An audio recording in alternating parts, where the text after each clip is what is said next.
Hi കൂട്ടുകാരെ, Shanas kitchen വ്ളോഗിലേക്ക് എല്ലാവർക്കും സ്വാഗതം.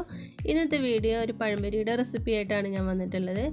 നല്ല മൊരിഞ്ഞ് നല്ല ക്രിസ്പായിട്ടുള്ള നല്ല ടേസ്റ്റി ആയിട്ടുള്ളൊരു പഴംപൊരിയാണ്. അപ്പോൾ വീഡിയോ എല്ലാവരും കണ്ട് ഇഷ്ടമാവുകയാണെങ്കിൽ ലൈക്ക് ബട്ടൺ പ്രസ് ചെയ്യേണ്ട കാര്യം മറന്നുപോലെ. പിന്നെ കമൻ്റായിട്ട് നിങ്ങളുടെ അഭിപ്രായങ്ങളും അറിയിക്കാൻ മറക്കല്ലേ. വീഡിയോ കണ്ട് നോക്കാം. ആദ്യം തന്നെ ഇതിലേക്ക് ഒരു പാത്രത്തിലേക്ക് ഒരു 1.5 കപ്പ് മൈദ എടുത്തിട്ടുണ്ട്. ഞാൻ ഒരു പിഞ്ച് ഉപ്പിട്ട് കൊടുക്കാം. കളറിന് വേണ്ടി അല്പം ഫുഡ് കളർ അല്ലെങ്കിൽ മഞ്ഞൾപ്പൊടി ചേർത്താലും മതി. ഒരു നുള്ളു ബേക്കിംഗ് സോഡ ഇട്ട് കൊടുക്കാം. ഇനി ഇതിലേക്ക് കറുത്ത എള്ളാണ് ചേർത്ത് കൊടുക്കുന്നത്. പിന്നെ 2 ടേബിൾ സ്പൂൺ പഞ്ചസാര ഇട്ട് കൊടുക്കുന്നുണ്ട്.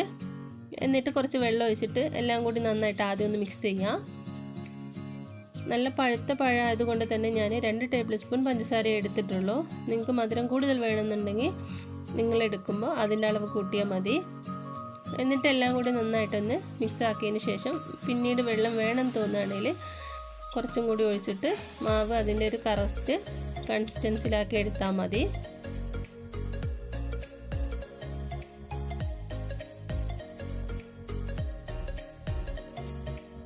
ഇനി ഇതിലേക്ക് ചേർക്കുന്നത് 2 ടേബിൾ സ്പൂൺ റവയാണ് ചേർത്ത് കൊടുക്കുന്നത്. റവ ചേർത്ത് കൊടുക്കുന്ന സമയത്ത് നമ്മുടെ പഴംപൊരിക്ക് നല്ലൊരു മുരിമുരിപ്പ് ഉണ്ടാവും, നല്ല ക്രിസ്പായിട്ടുണ്ടാവും കേട്ടോ. അതിന് വേണ്ടിയിട്ടാണ്. അപ്പോൾ മാവ് ഇവിടെ എല്ലാം നന്നായിട്ട് മിക്സ് ചെയ്ത് റെഡി ആയിട്ടുണ്ട്. ഇനി നമുക്ക് ഇതങ്ങോട്ട് മാറ്റി വെച്ചിട്ട് നമുക്ക് പഴം ഒന്ന് തൊലിയൊക്കെ ഒന്ന് കളഞ്ഞ് ഒന്ന് കട്ട് ചെയ്തെടുക്കാം. ഒരു 3-4 നേന്ത്രപ്പഴം എടുത്തിട്ടുണ്ട് ഞാൻ. ഒരുപാട് കട്ടിയില്ലാണ്ടെയും അല്പം കട്ടിയോട് കൂടി തന്നെ ഇതൊന്ന് കട്ട് ചെയ്തെടുക്കാം. നമുക്ക് നല്ല പഴുത്ത പഴമാണ് കേട്ടോ, അതുകൊണ്ട് തന്നെ കട്ട് ചെയ്തെടുക്കുമ്പോൾ ശ്രദ്ധിച്ച് കട്ട് ചെയ്യണം, അല്ലെങ്കിൽ തന്നെ പെട്ടെന്ന് മുറിഞ്ഞു പോവും.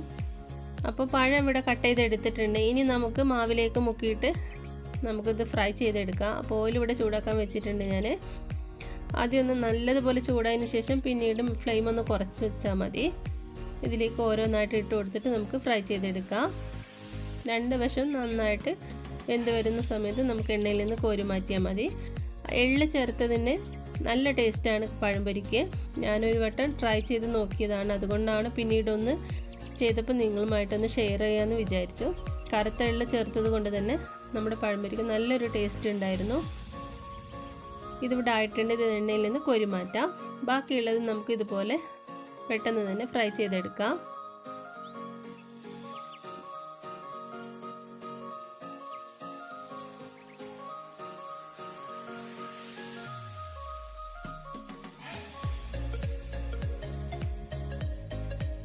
ഈ റവ ചേർത്തത് കൊണ്ട് ഒട്ടും തന്നെ എണ്ണയൊന്നും കുടിച്ചിട്ടുണ്ടാവില്ല നമ്മുടെ പഴംപൊരി. എണ്ണയൊന്നും അധികം ഉണ്ടാവില്ല.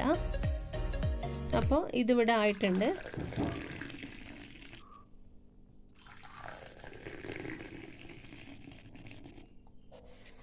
അപ്പോൾ ഈ വീഡിയോ നിങ്ങൾക്ക് ഇഷ്ടമായിട്ടുണ്ടാവുമെന്ന് വിചാരിക്കുന്നു. ഇഷ്ടമായിട്ടുണ്ടെങ്കിൽ നിങ്ങളുടെ വിലയേറെ അഭിപ്രായങ്ങൾ അറിയിക്കുക. നല്ലൊരു വീഡിയോ ആയിട്ട് കാണുന്നവരേക്കും thank you. Bye from Shanas kitchen and vlog.